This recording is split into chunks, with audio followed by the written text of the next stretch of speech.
Perempuan itu menjawab, demi Tuhan Allahmu yang hidup, sesungguhnya tidak ada roti padaku sedikit pun. Gak ada. Kecuali segenggam tepung dalam tempayan dan sedikit minyak dalam buli-buli. Gak ada roti. Yang dimakan bukan tepung. Yang dimakan roti.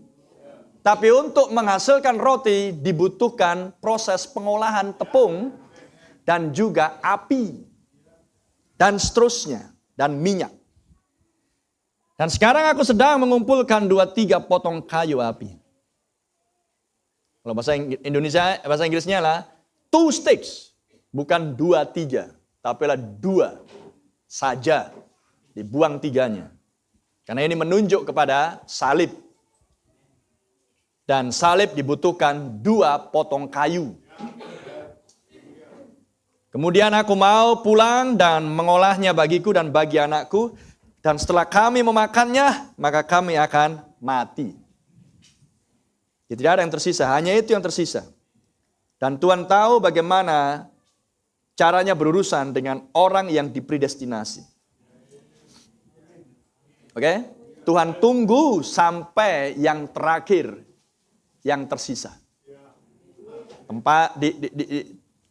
Tepung di tempayan dan minyak di buli-buli. Sampai bagian yang terakhir. Maka Tuhan baru berurusan. Anda harus menantikan Tuhan sampai last second. Sampai detik yang terakhir. Bersabarlah menunggu Tuhan. Karena Tuhan tidak pernah terlalu terlambat dan tidak pernah terlalu cepat. Jika Anda berada di bawah urapan Roh Kudus, bagi zaman ini, Anda akan menggenapkan janda sarfat. Ada amin? Praise the Lord. Kadang-kadang kita berpikir, kapan Tuhan tolong ya? Kapan Tuhan datang ya? Tuhan tahu kapan dia harus mengerjakan. Karena dialah sang pencipta. Sebab beginilah firman Tuhan Allah Israel. Tepung dalam tempayan itu tidak akan habis dan minyak dalam buli-buli itu pun tidak akan berkurang. Sampai pada waktu Tuhan memberi hujan ke atas muka bumi. Haleluya. Tuhan menyediakan sebuah pemeliharaan yang supranatural. Di masa kekeringan, dan kita berada di masa kekeringan spiritual yang sama. Kita berada di masa ketika 4 penghukuman meterai yang keempat sedang berjalan. Anda melihat resesi ekonomi. Ada amin? Kita berada di masa yang sama.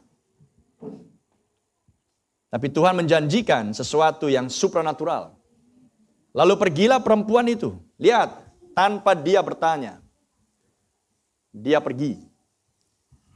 Dan berbuat seperti yang dikatakan Elia. Oh, terpuji nama Tuhan. Tidak akan melihat Ratu Seba hal yang sama? Berbuat tepat seperti yang dikatakan oleh Elia, tidak menambah dan tidak mengurangi. Apakah itu yang ada dalam hatimu? Mengerjakan apa yang disuruhkan Elia? Tapi bagaimana Anda tahu apa yang disuruhkan Elia kalau Anda tidak membaca khotbah Elia? Ingat, firman adalah benih. Benih harus menghasilkan sesuai dengan jenisnya. Dan di 1 Raja-Raja yang Anda baca, maka Anda harus melihat, oh, terlalu gampang orang mengklaim, saya adalah janda sarfat. Lihat hidupnya. Lihat hidupmu. Amin. Apakah Anda janda sarfat yang dimaksudkan? Maka perempuan itu dan dia, serta anak perempuan itu mendapat makan beberapa waktu lamanya. Lihat hasil ketaatan. Janji Tuhan tidak bisa gagal. Pemeliharaan Tuhan senantiasa ada. Oleh karena sebuah ketaatan. Tuhan menginginkan ketaatan. Ketaatan lebih berkenan daripada persembahan korban. Tepung dalam tempayan itu tidak habis. Dan minyak dalam buli-buli itu tidak berkurang. seperti firman Tuhan yang diucapkannya dengan perantaran Elia. Haleluya. Sesudah itu anak dari perempuan pemilik rumah itu jatuh sakit, dan sakitnya itu sangat keras sampai tidak ada nafasnya lagi. Kata perempuan itu kepada Elia, apakah maksudmu datang kemari ya abdi Allah? Singgahkah engkau kepadaku untuk mengingatkan kesalahanku dan untuk menyebabkan anakku mati? Kata Elia kepadanya, berikanlah anakmu itu kepadaku. Elia mengambilnya dari pangkuan perempuan itu dan membawanya naik ke kamarnya di atas dan membaringkan anak itu di tempat tidurnya. Sesudah itu ia berseru kepada Tuhan katanya, ya Tuhan Allahku, apakah engkau menimpakan kemalangan ini atas janda ini juga yang menerima aku sebagai penumpang dengan membunuh anaknya? Lalu ia mengujurkan badannya di atas anak itu 3 kali dan berseru kepada Tuhan katanya, ya Tuhan Allahku, pulangkanlah kiranya nyawa anak ini ke dalam tubuhnya. Tuhan mendengarkan permintaan Elia itu. Haleluya. Mintalah maka Tuhan akan mengabulkannya. Dan nyawa anak itu pulang ke dalam tubuhnya sehingga ia hidup kembali. Elia mengambil anak itu, ia membawanya turun dari kamar atas ke dalam rumah dan memberikannya kepada ibunya. Kata Elia, ini anakmu, ia sudah hidup.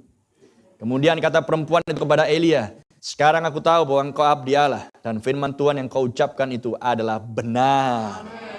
Haleluya. Malam ini, apakah itu Anda?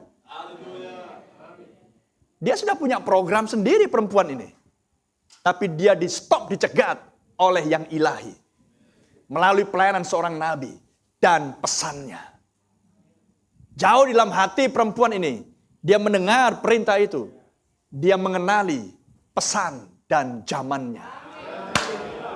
Haleluya. Yang dikhotbahkan Nabi tahun 1964. Mengenali pesan dan zamannya. Makanya dia konsentrasi dan dia singkirkan pemikirannya. Dia singkirkan programnya. Dia singkirkan rencananya. Dia konsentrasi untuk melaksanakan perintah Tuhan melalui seorang nabi. Karena di dalam diri Elia ada demikianlah firman Tuhan. Amen. Maka dia mengerjakannya dengan tulus, dengan taat, dengan sungguh-sungguh. Dan dia tahu bagaimana meracik dan mencampur minyak dan tepung. Tepung bicara firman, minyak bicara Roh Kudus. Perempuan ini tahu bagaimana meracik, mencampurkan firman dan Roh Kudus. Kadang kita mendengar banyak firman dan pasti mendengar, tapi kurang cukup mendengar Roh berbicara. Padahal Roh berbicara melalui nas-nas kitab suci. Ada amin? Anda bicara Roh, bicara tindakan. Anda bicara firman, bicara apa yang tertulis, apa yang Anda dengar. Dan iman timbul dari pendengaran akan firman Yesus Kristus. Tapi Anda butuh Roh Kudus untuk Anda dipimpin karena Roh lah yang memimpin firman. Ada amin? Roh memimpin Anda dan saya. Roh memimpin Yesus. Dibawa ke Matius 4 ke gunung pencobaan. Di ayat yang pertama, Roh memimpin Yesus sesudah dibaptis di Matius 3 dan dipenuhi dengan Roh Kudus. Roh memimpin Yesus ke padang gurun. Tapi Roh juga membawa Yesus ke gunung untuk dicobai. Di Matius 4 yang sama, 3 pencobaan besar tersebut. Ada amin? Maka Anda melihat bahwa arti kata sarfat artinya adalah penyulingan, pemurnian, testing, pencobaan, pengujian. Hal yang sama yang dialami oleh Tuhan kita Yesus Kristus. Dia dibawa ke atas gunung pencobaan. Sebelum dia dibawa, pindah dari gunung pencobaan ke gunung transfigurasi, pengubahan. Anda ingin menginginkan transfigurasi pengubahan? Anda menginginkan Matius 17? Inilah anak yang kukasihi, kepadanya lah aku berkenan, dengarkanlah dia. Itu di Matius 17. Tapi Anda harus masuk ke sarfat lebih dahulu. Anda harus berada di gunung pencobaan terlebih dahulu. Dan membiarkan iblis mencobai Anda. Itulah proses pemurnian Anda dan saya. Itulah proses untuk membuat semua daki, semua lumpur, semua elemen yang menempel pada emas itu harus dipukul. Pang, pang, pang. supaya rontok semuanya. Sehingga emas itu akan menjadi seperti cermin. Haleluya. Memantulkan wajah si pemukul. Oh, haleluya. Perempuan janda Sarfat ini tahu meracik, mencampurkan tepung dan minyak. Dan juga 2 kayu untuk membuat api. Berbicara salib. Haleluya. Dia tahu cara mencampurkannya. Hai janda Sarfat, Anda tahu cara mencampurkannya? Roh menghidupkan firman tersebut. Tulisan mati, roh menghidupkan. Dan jika roh menghidupkan firman tersebut, harus ada bejana yang dipredestinasi, harus ada tanah yang menampungnya untuk penyemaian akan benih tersebut, dan harus menghasilkan buah pada musimnya sesuai dengan jenisnya. Amin. Terpuji nama Tuhan. Maka nas-nas ini harus termanifestasi dalam kehidupanmu. Anda mengerti? Anda harus mencampurkan firman dan roh. Kita banyak menerima firman, tapi kadang kita kekurangan fellowship dengan roh. Karena rohlah seorang yang memberitahukan kepada Anda bagaimana memanifestasikan firman tersebut. Amin. Dan apa yang di dalam diri roh? Yang di dalam diri Roh Kudus? Buah-buah roh.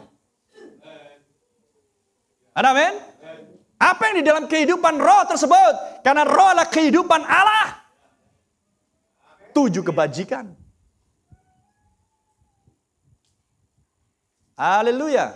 Tambahkan pada imanmu. Tambahkan pada imanmu. Tambahkan pada imanmu. Amin.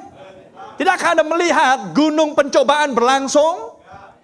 Tidakkah Anda melihat Matius 4-mu? Tidakkah Anda melihat Sarfatmu? Untuk membawa Anda pindah dari gunung yang satu ke gunung transfigurasi, gunung pengubahan di Matius 17. Haleluya. Untuk pemanifestasian 2 batang kayu tersebut. Dan 2 batang kayu dibutuhkan untuk menghasilkan api. Dan api adalah untuk memproses percampuran antara tepung firman dan minyak Roh Kudus. Amen. Dan Anda tahu bahwa tepung digiling, dan hasil penggilingan ukurannya harus sama. Tidakkah Yesus Ibrani 13 ayat 8? Dia sama kemarin, hari ini, dan selamanya. Jadi jika yang kemarin Anda membaca 1 Raja-Raja 17 dan sekarang Anda berada di hari ini, apakah 1 Raja-Raja 17 adalah sejarah atau sedang menjadi realitas saat ini? Karena roti adalah realita dari bulir gandum. Anda bukan sedang memakan bulir gandum. Anda memakan roti bundar. Haleluya. Itulah roti yang Tuhan sediakan di zaman ini. Roti kehidupan turun dari sorga untuk menghasilkan mempelai wanita. Supaya seruan 7 guru pembukaan kitab Wahyu yang keluar dari mulut Nabi Elia termanifestasi di dalam diri janda Sarfat, perempuan iman bangsa kafir di akhir zaman. Haleluya.